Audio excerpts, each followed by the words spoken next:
তো guys welcome সবাইকে আরও একটি নিউ ব্লগে। সবাই কেমন আছো? আশা করি সবাই খুব ভালো আছো, আর আমিও খুব ভালো আছি। মনের দিক দিয়ে ভালো নেই, এমনি শারীরিক দিক দিয়ে ভালো আছি, মনের দিক দিয়ে ভালো নেই। কারণ সবাই জানো যে দেশে কী ঘটনা ঘটে গেছে। তো যাই হোক, তো সকালবেলা করেছিলাম যে কয়েকদিন ধরে শুনে খারাপও লাগছে, মনটাও ভালো নেই। তো ওই দেখতে পাচ্ছ করেছি সকালবেলা রুটি, আর করেছিলাম হচ্ছে আলু ভাজা। দেখতে পাচ্ছি আমাদের, আর এখন বসাচ্ছি রান্না। মানে এখন করলা ভাজবো, যেহেতু রুটি আছে, ভাতটা সবার লাস্টে করব।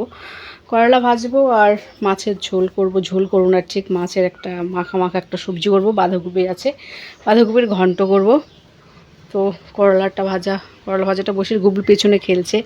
অনেকক্ষণ ধরে আমাকে ডাকছে, মা একটু আসো না আমার সঙ্গে, খেলো না তুমি, না হলে চেয়ারটা নিয়ে বসো। বলছি বাবা দাঁড়াও, আমি এই করলা ভাজাটা বসিয়ে তারপরে তোমার ওখানে যাচ্ছি। অনেকক্ষণ ধরে খেলার জন্য ডাকছে, বলে আমার সঙ্গে একটু খেলো। তো যাই হোক,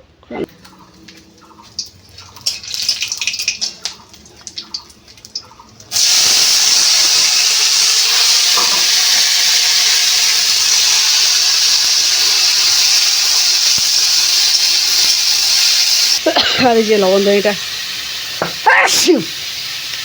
দেখতে পাচ্ছ, এটা মেলায় যে গেছিলাম, মেলার থেকে এনেছিলাম।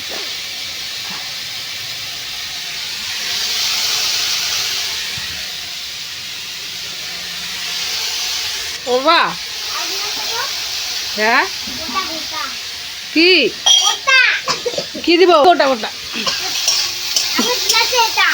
যাও ঝাঁঝালো গন্ধ বেরোচ্ছে। যাও কাশি হবে, যাও বেরোও বাবা, হাত নোংরা, কাশি বেরোবে, যাও খেলো, আমি যাচ্ছি, যাও বাবা শোনা, যাও যাবো। এই যে তরকারি, তরকারি করলাটা বসাই দিয়ে ভালো করে। হ্যাঁ দাঁড়াও, তুমি যাও, আমি আসতেছি, যাও। আর তুমি বললাম একটু যা গেল।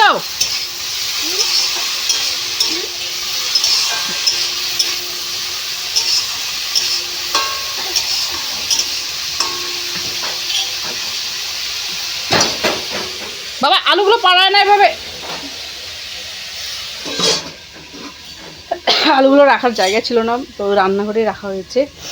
দেখতে পাচ্ছ। বাবা গরম লাগছে তো, খুলো এটা, খুলো দরজা খুলো। যাও না তুমি, খেলো না বাবা, যাও।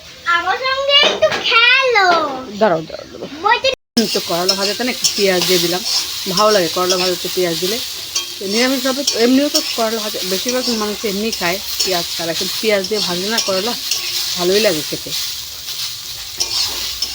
যারা খাওনি তার করে দেখতে পারো, ভালো লাগে খেতে পেঁয়াজ দিয়ে।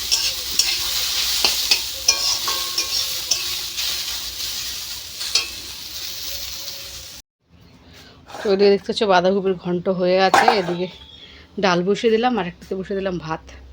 নিরামিষগুলো হয়ে গেলে তারপরে করবো মাছের তরকারি। গরম লাগছে।